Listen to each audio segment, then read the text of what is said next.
Whether you're looking for answers to specific life questions or simply hoping to become the best version of you possible, welcome to the Mental Breakdown and Psychreg podcast, where we offer insight, information, and strategies based upon research and years of practice as psychologists.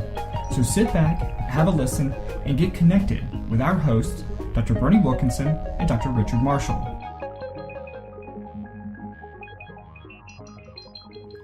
Welcome back. Richard, the conversations, the discussions, the debates, the arguments, the unpleasant banter. The unpleasant banter. Continues as it relates to gun control and what we should be doing to prevent or decrease the probability of school shootings. All the while, we have a lot of students who are really struggling with the aftermath of the school shooting and the ongoing conversations about the school shootings. That's right.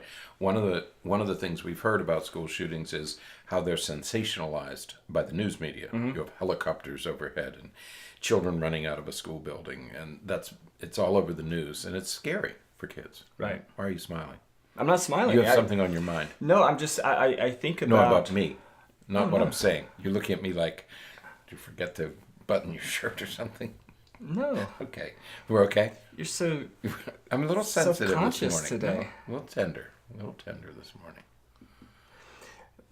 Last night was the first time that you and I have had the chance to teach together. Yes. Side by side. I was in classroom 3, you were in classroom 2, mm-hmm. and that was fun. Except you left early. But it's okay. But I meet every week. Yeah, that's true. Okay. That's true. So anyway, we're talking... Stop interrupting me. So it's sensationalized in the news. Mm-hmm. And for children who don't really understand this fully, like especially elementary and some middle school students, the news can be frightening. Right. Plus, schools are having practice drills. Mm-hmm. And the practice drills also make kids nervous. Again, elementary school students don't fully appreciate... they don't realize that it's a very low probability that there will be a school shooting. Well, it's so funny, because that's the reason I mentioned us teaching last night, because right. I'm teaching a research class right now, and we were talking about research designs. And there was a point in mentioning. Yeah, of course. There's always a point. Okay. You just have to stay here. It's subtle sometimes, but you have to wait. And it's worth waiting for. Patience, Richard. I just had a random thought. Little golden did you see nuggets the post on Facebook that said Dr. Richard Marshall for governor? No. Florida governor. Am I running for governor? I think so. Wow. This will be interesting. I want to know what party. I don't. I have to stay quiet. Greenbacks. I have to inhibit. So, wait, what were we talking about? Oh, so... Why this is so anxiety-producing. Well, what we were talking about youngsters.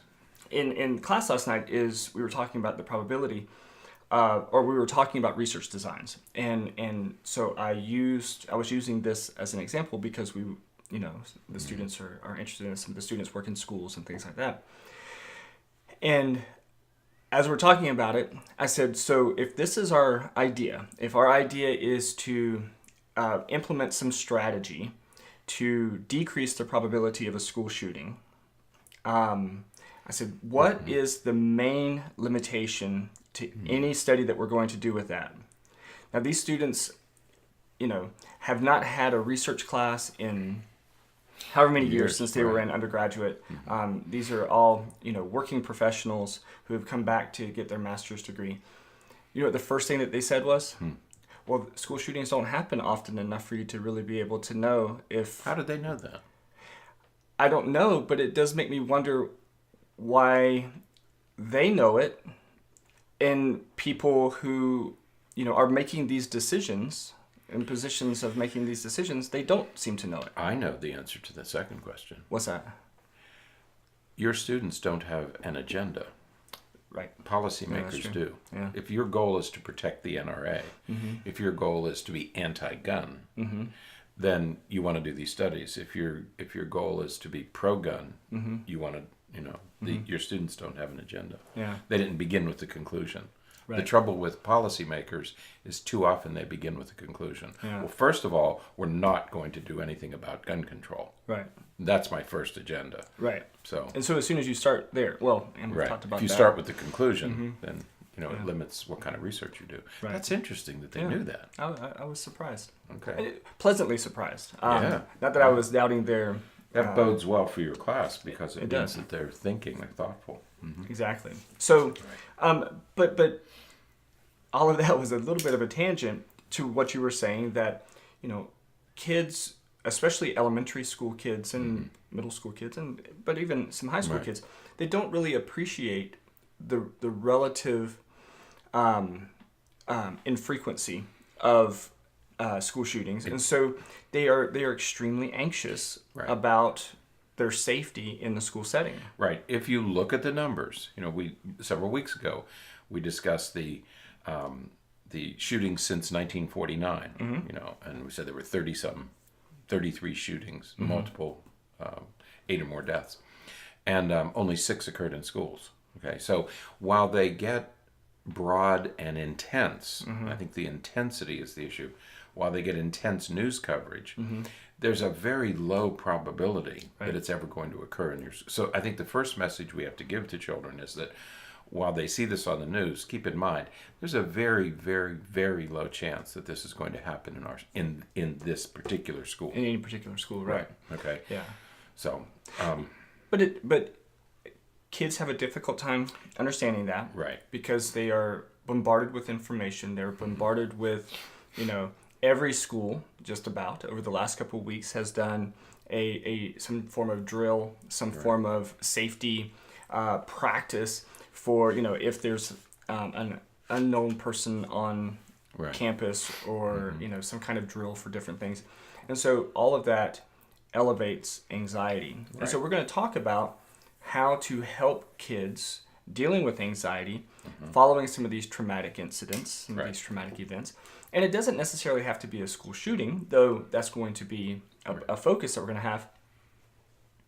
A lot of times you have to implement some of these things after anything. If there was just a death of a student in the school, a death of a teacher, even from natural causes, that's still a traumatic event. Right. It would send a shudder through the school. A teacher, hurricanes.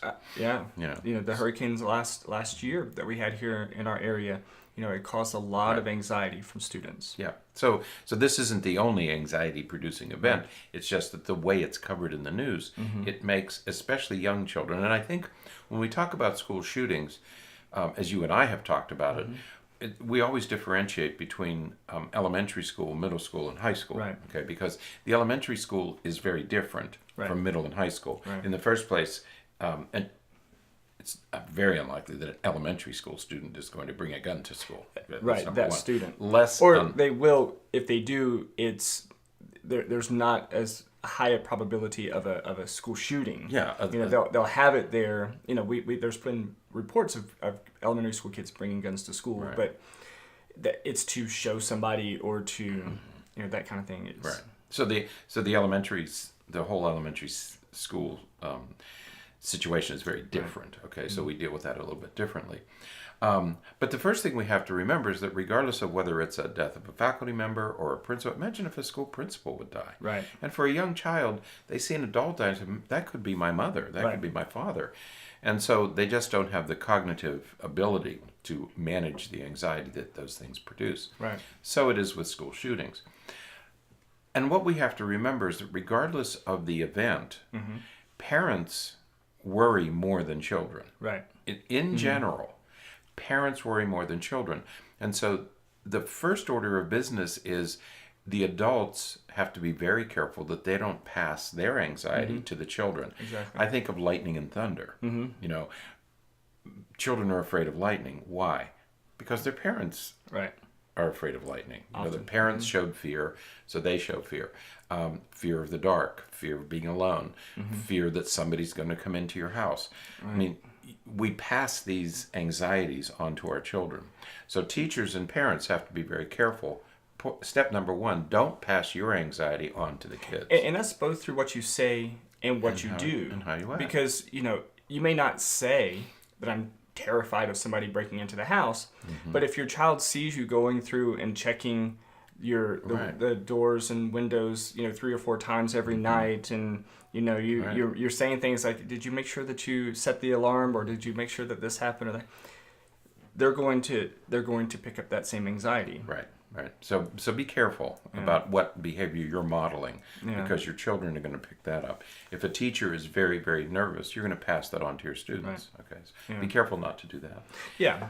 So we're gonna pull some stuff from 2 articles from the Child Mind Institute. That was some of these were just published this week. Right. This past week. One is anxiety over school shootings, and the other is how to cope with an anxious child. Right. And so, but they both provide some really good insight into anxiety in kids in general, but especially as it relates to some of these issues. So, we've talked before, as it relates to anxiety, that anxiety is a good thing, right, to some extent. Right. You want to be stressed at times and at within a healthy range. There's the principle that suggests that if you aren't stressed about something in any way, if you could care less about something, which would in essence mean that you have no stress about it at all, your performance or your interest in it, your desire to do it, is going to be very, very low. Right. Anxiety is our body's response to a threat. Right. And there's a particular structure in your brain that responds to those threats. It's supposed to work just fine. Right. Okay. It should happen. Threats, generally speaking. Right. A bear is a threat, but so is an algebra test. Right. But if you see a bear coming, so you want your brain to respond so that you can escape or fight or whatever. Okay.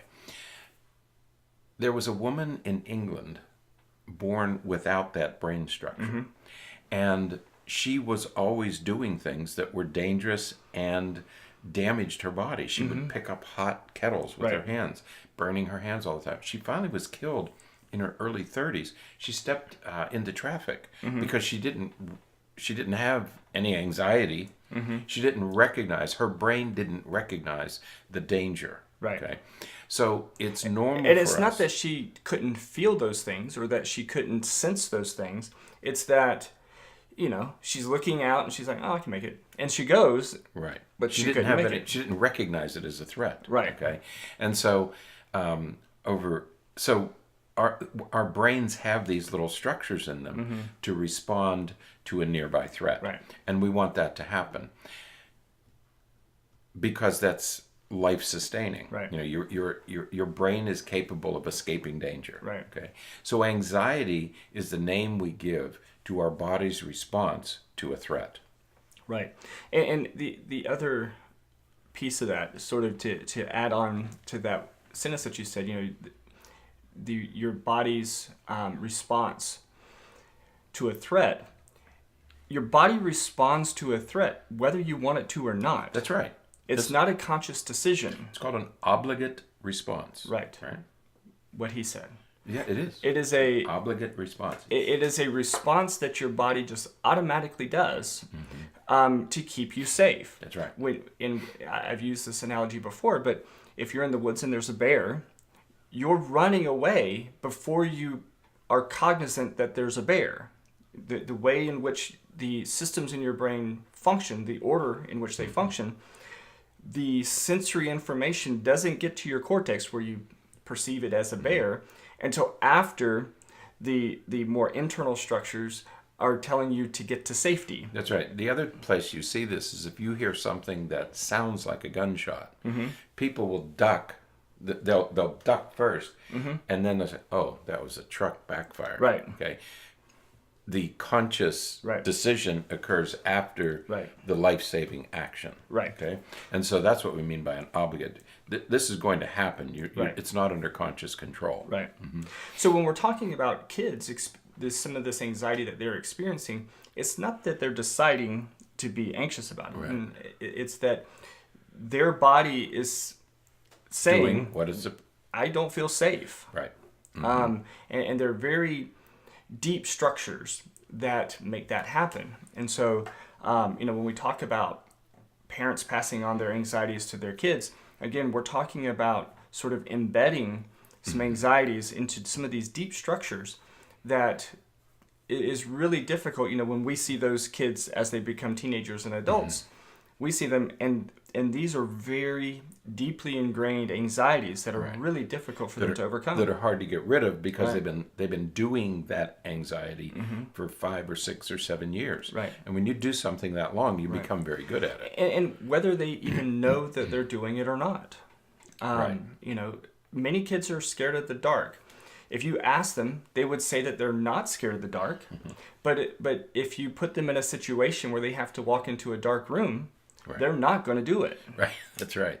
They'll stop at the door. Yeah. They'll stop in the lighted hallway. Right. Before entering a darkened room. So we have to be very careful of that. And so this leads us, of course, to unhealthy anxiety. Right. Because normal anxiety is a good thing. Right. Okay. You should be afraid of certain things. Right. Okay. You should be afraid of poisonous snakes or poisonous spiders or dangerous animals or dangerous situations. So a certain amount of anxiety is a good thing. What's the problem is debilitating anxiety. When it just stops you and you can't go on. Right. You stop thinking and you stop reasoning and you become irrational, what we call irrational fears. Okay. So what we're concerned about is debilitating anxiety. Right. Yeah. So anxiety, in the case that we're talking about, anxiety that would prevent a kid from going to school. Right. Or anxiety that would prevent a kid from being able to relax enough to be able to learn while at school. That's right. Or can't separate from parents. Right. Afraid to leave the house without some kind of protection. There's all those funny things on the internet now about kids leaving home in a football helmet and bubble wrap. Right. Because parents are so concerned. That's debilitating anxiety. Yeah. When you won't leave your parents, you won't leave your house, you're afraid to enter the building, you're afraid to separate from your teacher. That's debilitating anxiety. That's what we're concerned about. So how do we deal with that? How do we make sure that doesn't happen? Right. One of the things that this article talks about, and this is the article on anxiety over school shootings. Right. This is the one that was by Rachel Emke. Rachel Emke is the author, yeah. HMKE. So this is the first of 2 that we're going to talk about. Yeah. One of the things that they talk about is being proactive. And I really like that idea because we are very much proponents of being proactive. Right. Too often we sit back and we wait to respond to serious incidents or significant events. When being a little bit more proactive can prevent some of those things from happening. That's right. And it does get back to that issue that we've talked about before, that when you're proactive and you prevent things from happening, that oftentimes goes underappreciated because if nothing bad ever happens, then you never know if what you're doing is really working because nothing bad has happened. And so is it not happening because it's just not going to happen right now, or is it not happening because of your intervention? And that's what your students meant when they said it happens so infrequently that you don't know the answer because these are such isolated and rare events. The other thing about being proactive, we've been talking at length about the brain's response. Okay. The other thing about anxiety is that anxiety triggers the fight or flight response. And fight or flight, as the name implies, is I'm either going to run or I'm going to fight. The issue is I'm going to do something. So the other part of responding to threat is I want to do something. Right. By being proactive, we are doing something. Right. And that gives biologically, that gives kids it eases their anxiety. Agency. It eases them because it gives them control. Right. So by giving them something to do, you're automatically giving them the antidote for anxiety. Right. Yeah, and I think that this is, I think we have to be careful how we think about being proactive sometimes, though. Right. Because I think that there's an argument that, one of the things that, one of the solutions that has been proposed for dealing with this, that we've talked about before, is arming teachers. Right. Proponents of that plan claim that this is a proactive strategy because it is doing something now to prevent the likelihood or the probability of somebody coming to the school to shoot, because if the person who wants to shoot at the school knows that there's other people there with guns, they're less likely to do it. And so they would see that as proactive. That may be proactive to people of a particular, from a particular persuasion, but that's not going to be proactive as it relates to the kids, because the children, the students, and this is elementary, middle, or high school, the students are going to very quickly forget about the idea that somebody on campus is there with a weapon to protect them. So while it may initially provide some comfort, that is unlikely that it will be sustaining, because they're going to forget. Right. And the whole purpose of the program is that the people with the weapons are anonymous. So we don't know who they are. So your school may have somebody with a weapon, or they may not. We don't know, because it's all voluntary. Right.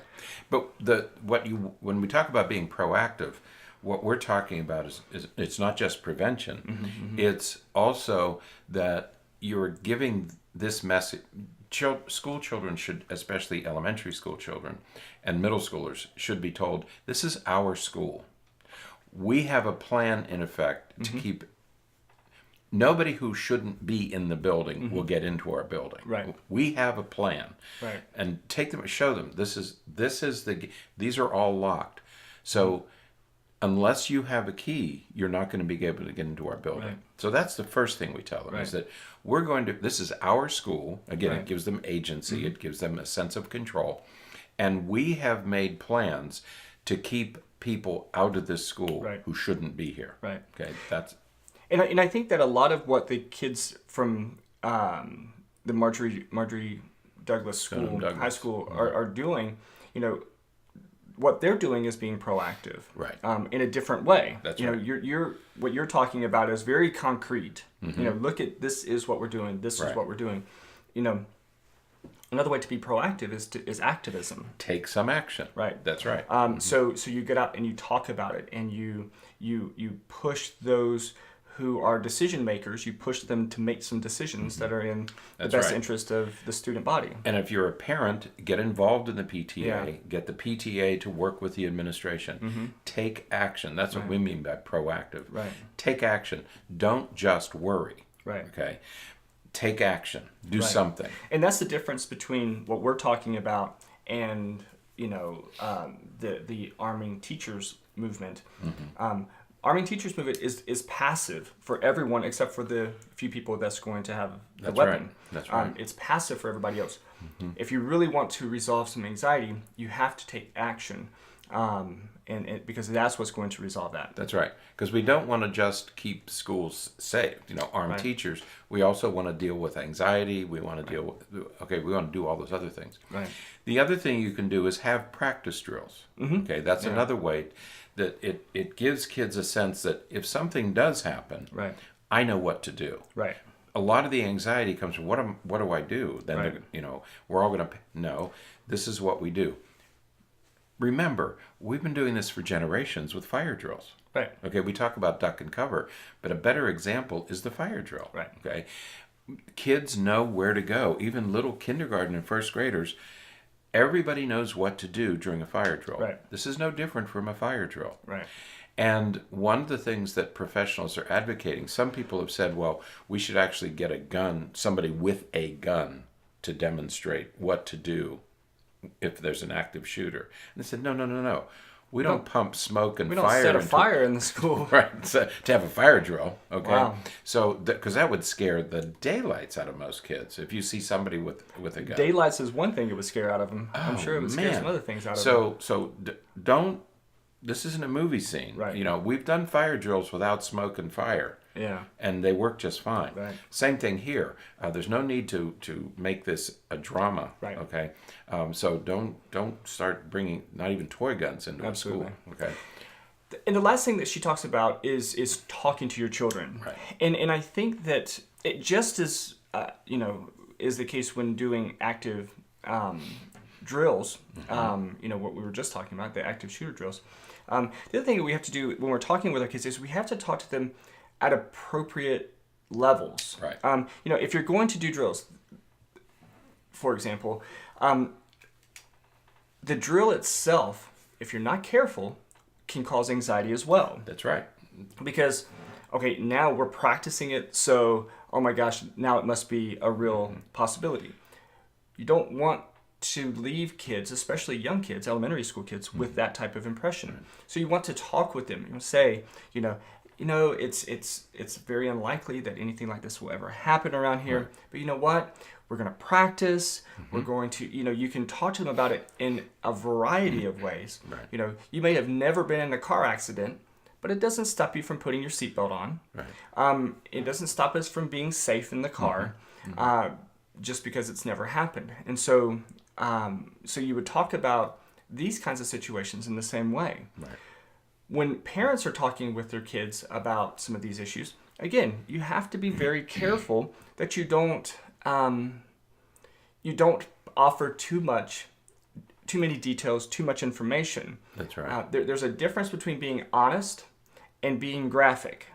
Those are very different things, and you can be honest and you can tell them what happened without going into details about things that are going to worry them or scare them. That's right. You don't talk to them about asphyxiation or burning up in a room, right? Or, spontaneous combustion. We don't discuss that with a fire drill. There's no need to discuss it with this drill. But you make a good point. When you do these drills, you're going to identify the kids who are highly anxious and who might panic. Right.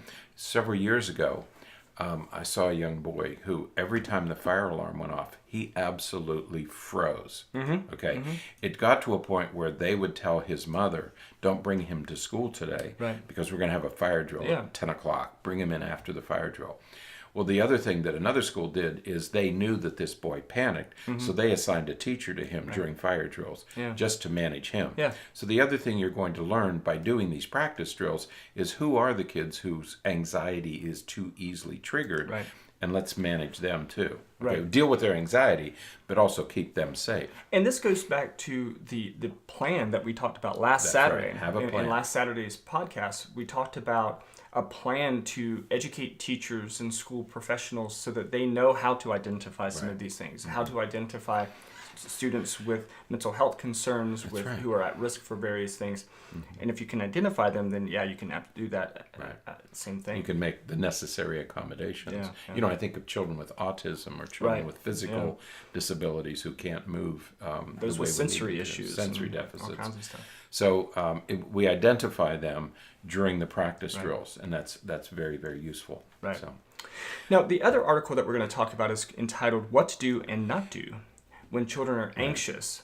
This is by Dr. Clark Goldstein. Right. Yeah, because there are going to be kids who just have this debilitating anxiety, and we all need to, when I say we, I mean parents and teachers, need to deal with that level of debilitating anxiety. Right. So these are what I think it's Dr. Goldstein, isn't it, Clark Goldstein? Yeah. Dr. Goldstein, what he does here is he gives us 10 really useful ways of dealing with this kind of debilitating anxiety. Right.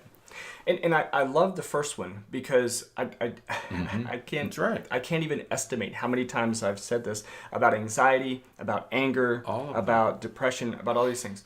And that is, the goal isn't to eliminate anxiety. Right. It's just to help the child manage it. That's right. That's what we should be doing. If you're a parent of a child with anxiety, your goal isn't to eliminate it or take it up. You could, because you can't.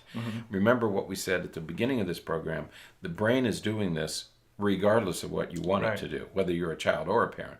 The brain is doing what the brain does. Right. Because remember, this is supposed to happen. Right. It's just not supposed to happen under these circumstances. Right. Okay. Yeah. So with that in mind, you're not going to eliminate it. What your goal is to help your child manage it. Right. The second thing is to resist the tendency to avoid things just because they make the child anxious. Right. Anxiety is one of those really interesting experiences where the common solution to the anxiety is also the issue that perpetuates the anxiety.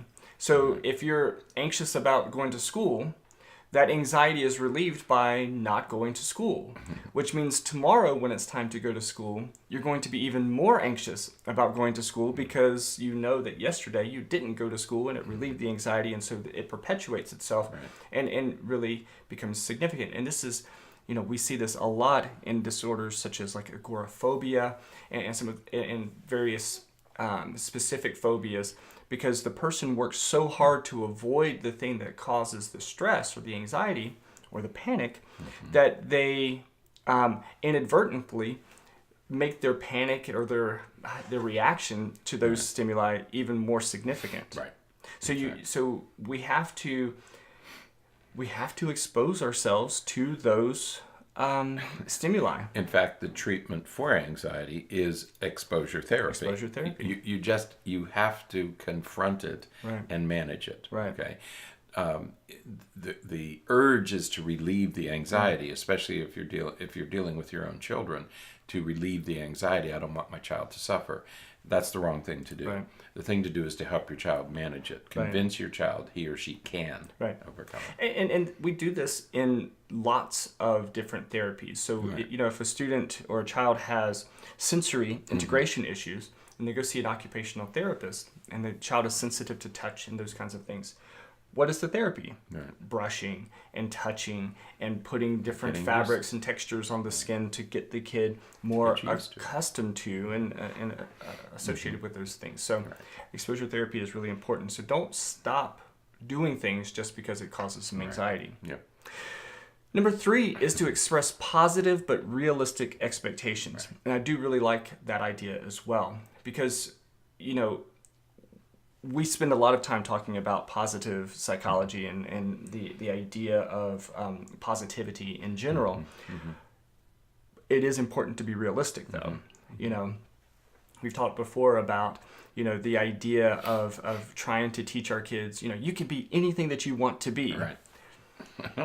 Not always. Right. You can't always. If you get car sick driving to the store, it's probably not very likely that you're going to be a fighter pilot. Right. You just don't have the vestibular system to be a fighter pilot. And there's lots of other things that you can do in that area. That's right. But probably your brain not that. can't handle that sort of movement. It's okay. If you can't handle if you don't like chemistry or biology, you're probably not going to be a physician. Right, and we see that all the time. We have kids, I hate science and math, but I'm going to go to medical school. Yeah. Not if you hate science and math, you're not. You're going to do a lot of science and math. Right. In medical school. It's about science and math. So setting positive but really realistic expectations is important. And in the case of school shootings, what's realistic is it's highly unlikely that it's going to happen. Okay, that's a realistic expectation. Okay. Exactly. So let's deal with what's really real. Well, it's unlikely that it's going to happen, and the realistic expectation is you're doing practice drills, so you know what to do, you know how to respond in those kinds of situations, and so it's unlikely to happen. If the unlikely occurs, you have a plan, you know what to do, and so we have various levels of preparation. We're expressing the positive. Right. This is what we're going to do. Right. Not likely that it's going to happen, but in the event that it does, we're prepared. Okay, we're working on the positives. Absolutely. And this is the one that this is one of the ones that I really like. Number 4 is respect her feelings, but don't empower them. Don't let the anxiety take over. Right. Okay. It's okay to say, I understand how you feel. I get it. Okay. Right. But you're wrong. Yeah. Okay. I mean, in a sense, no. What you're saying is, I understand completely. However, you can't let the emotion rule your life. It's what we said earlier, that you still have to go to school. You still have to be able to leave the house. You still have to be able to separate from your parents or other adults. You still have to walk into dark rooms once in a while. Yeah. And the conversation you have with your kid about this is going to be strongly dependent on how old your kid is and how, their overall cognitive skills and things like that. A first grader who's really anxious about this is going to be like, I understand you're really scared, but, we need to get dressed and go to school. Right. If you have a high schooler that's really anxious about it, you say, I understand how you feel, but we still have to go to school because, it's not very likely that it's going to happen, but you can have a little bit more detailed conversation as the kid gets older. when you're talking about really young kids, again, as we talked about earlier, you're not going to go into the same type of detail in those conversations. Right. You're going to validate them. Yes, I understand how you feel. Right. I can see how you'd be a little bit nervous about that. But you know what? Everything's going to be okay. Let's get ready to go to school. Right. And you're leaving it with that. And you're giving the child the confidence to go. You're not saying to the child, well, if you say to the child, yeah, maybe you better stay home, that child is going to interpret that as, damn, maybe there is something I should be afraid of. Because mom's scared about it too. Mom's afraid of it too. If she's afraid, I should be afraid. Right. Okay. So that's the problem with giving into the fear. Right. When a parent gives into the fear, Right. is that you're saying to the child, yeah, it might be dangerous there. Right. Now you have a real problem because their anxiety is feeding off your anxiety or what they see as your anxiety. Right. And as I just kind of did the example of, I understand you're really scared. I can see what you're saying, but we need to get ready to go to school. Right. The way that the tone and the presentation of that isn't frustrating. It's not accusatory. It's not confrontational. It's, I understand, but we still have to go to school. I get it. I mean, you allow them to have the feeling. Right. Because until they have it, they're not going to deal with it. And remember, what we want to do is we want to manage it, not get rid of it. Because you don't want to say, you don't have to be worried about that. That's right. No, you have to allow them to have it. Right. Because that's the only way they're going to manage it. Right. Is if they own it. Right. Exactly. Number 5, when you're talking to your kids, you do not want to use leading questions. Right. You don't, and parents do this all the time, and it's difficult to appreciate, but you don't want to ask questions like, are you really anxious about going to school today? Does school make you really nervous? Right. Are you afraid of some test? Are you afraid of some class? Are you afraid of PE? Is something bad happening at school? Is somebody bothering you at school? The kids are going to panic and say, that's what it is. They're going to feed off your leading questions. And if they think they can find one that you're concerned about, then they're going to use that. Right. Okay. So, and it's not because they're being manipulative. Right. It's because they may have no idea what they're really anxious about. And now you're labeling it for them. That's exactly right. What I do with children is frequently children will have a sort of a kind of what we call free-floating anxiety.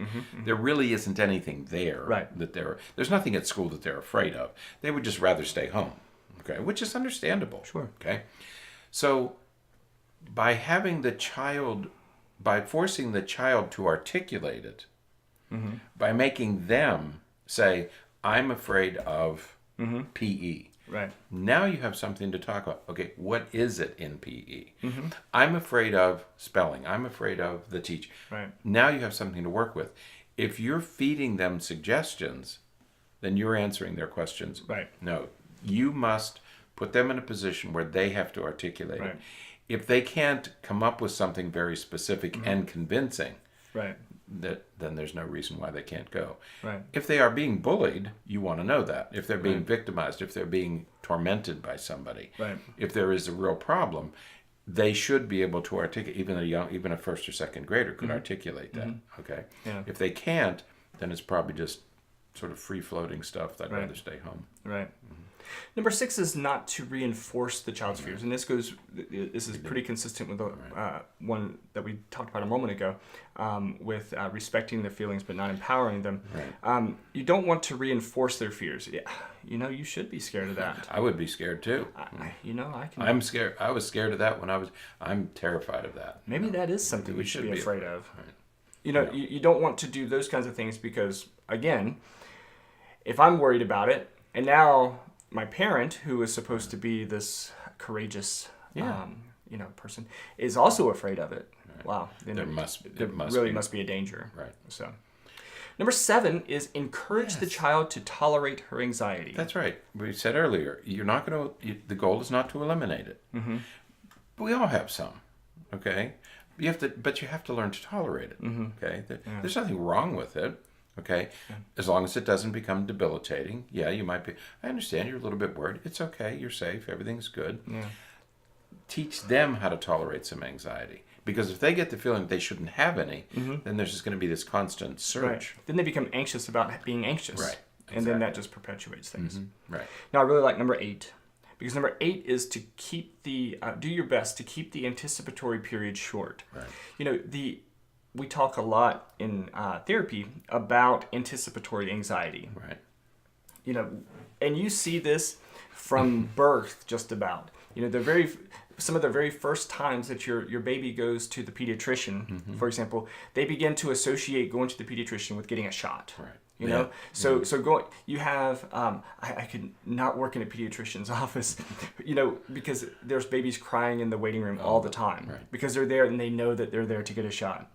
Now, we know, but the kids don't know, that the anxiety about getting a shot is far worse than getting the shot. That's right. The shot lasts a few seconds, if that. Right. But they will cry. That anticipatory anxiety, that anticipatory stress about getting the shot can last for an hour, depending on how long you're there. The anticipation of a holiday is always better than the holiday. Right. The anticipation of a shot is always worse than the shot itself. Right. You know, you see kids. My son had a big midterm the other day, and the days leading up to it, it was just, you could see the pressure and the weight on his shoulders. And then I saw all A's. And then I saw him last night, and he was himself again because it was over. Because the test was over. Right. You know, and he didn't like the test. Right. But he also managed the test his anxiety. Yeah. You know, you're right. He worked right. to manage the anxiety. It didn't overwhelm him Right. to the point where he had test anxiety and he wasn't able to think clearly. Right. He's learned how to manage that anxiety. Right. You're not going to eliminate it. Right. But now he knows how to manage it. Exactly. Right. Number 9 is to think things through with your child. Right. And again, if we pull some of these different things together, we're communicating with our child. We're not asking leading questions. We're not reinforcing their anxiety. We're acknowledging it, but not reinforcing it. And so we're talking with them about it in a way that helps them process and get through it. That's right. We have not had a school shooting in our community. Right. In fact, most communities have not had a school shooting. And you can say that to your child. Right. Well, honey, we've never had one here. Yeah, but we could. Of course we could. And then you say, we could. Absolutely. If we did, what would we do? Then you go to the next one. Right. Then you become proactive. Right. And so what are we going to do agency. if? Oh, well, you've been practicing that at school, right? Okay. So you're really in control of things at school. Yeah. It sounds like you have a pretty good plan. Right. Exactly. Yeah. So you talk it through with them, but let them guide it. It's a very Socratic method. Right. So you're asking questions and letting the child come to their own conclusion. Right. But you're guiding them with your questions. Right. And last but not least, number 10 says try to model healthy ways of handling anxiety. Right. And again, you know, kids learn more from what they see than what we tell them. And so if they see you implementing strategies to reduce anxiety, whether it's going for a walk, it's using a meditation app, or it's something that you're doing to decrease your anxiety, they're much more likely to embrace that as well. That's right. And you're teaching them, you know, we always say teach, don't punish. You're teaching them how to deal with it. Right. You know, well, I'm kind of worried about this, so here's what I'm going to do. Right. I'm kind of worried about this, so this is what I'm going to do. And it's always, this is what I'm going to do. It's, again, that proactive approach. Yeah. And you want to be verbal about that. That's right. You know, say it out loud. It's great to go on your meditation app and meditate. But if your kid has no idea that that's what you're doing, it's not really going to be good modeling for them. Right. But not that you want to go and interrupt them while they're playing Xbox and say, you know what, mommy's anxious right now. I'm going to go do my meditation app. You don't want to do that. But if they can see you anxious, if they see you in a situation where you're feeling that way and you say, man, I'm feeling really anxious right now.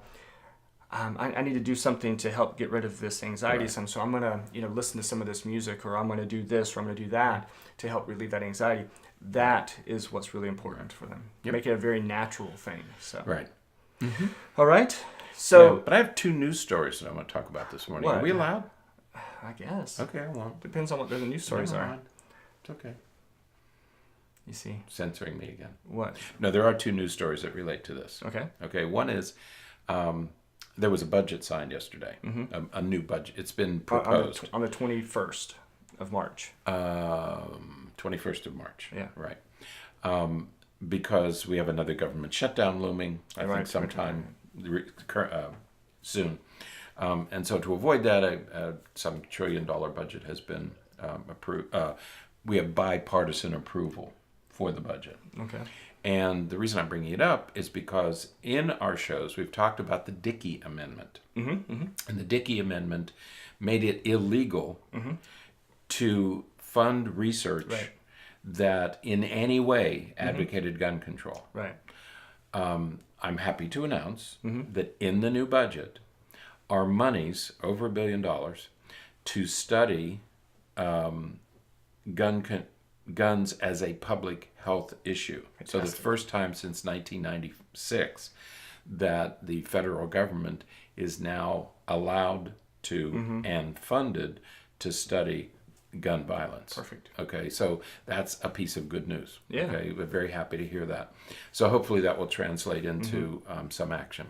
The second thing and the reason I mention the second thing is because it shows why we have some of the problems that we have in schools. And we've said this before, that when interventions are developed, they should be developed by people who know what they're doing. Okay. So many times educational policies are driven by state legislators rather than educational experts. I know this news story. Teachers are not consulted. Right. Okay. We just, you're going to do this testing now. Was it a good idea? No, not the way it's implemented. Right. Okay. Right. And one of the reasons is because specialists, people who know, aren't brought in. This whole issue of arming teachers, which has become the darling of at least politicians, okay, that the solution to school shootings is we're going to arm teachers. Right. Okay. The Secretary of Education is Betsy DeVos, and I am not a fan of Betsy DeVos. I don't think she should have been appointed. She knows nothing she has no background in education. Right. She's a proponent of privatizing schools, and she just has no business being there. What she has done, she's appointed a commission to study gun violence and to study arming teachers, to set that policy.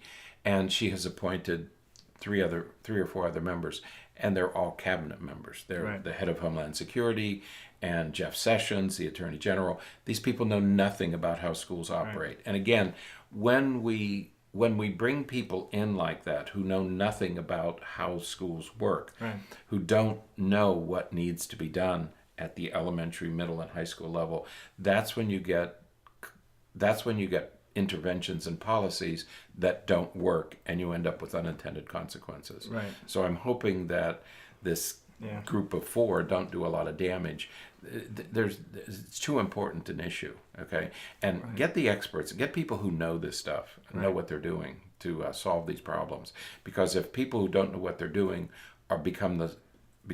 start advocating solutions, we're going to end up with the wrong solutions. And there's just too much at stake here. Absolutely. You're talking about putting guns in the hands of teachers. Right. There's a lot at stake here. Yeah. So, anyway. Absolutely. So two new news stories. We'll try to keep up with that stuff and keep you posted. But very encouraging about money being allocated to study gun violence. I had not read that. So thank you for sharing.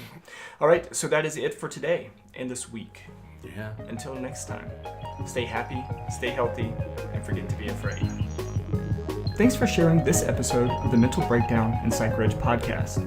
Be sure to check out the show notes for links to follow us on Twitter and subscribe to our YouTube channel, where you will find all of our previous podcasts and much more. We would be honored if you would become a patron through patreon.com, where any donation you can manage will go to the development and creation of more content. Just visit patreon.com/thementalbreakdown for more information. Thanks again for listening. Have an awesome day, and we look forward to being back in your feed tomorrow morning.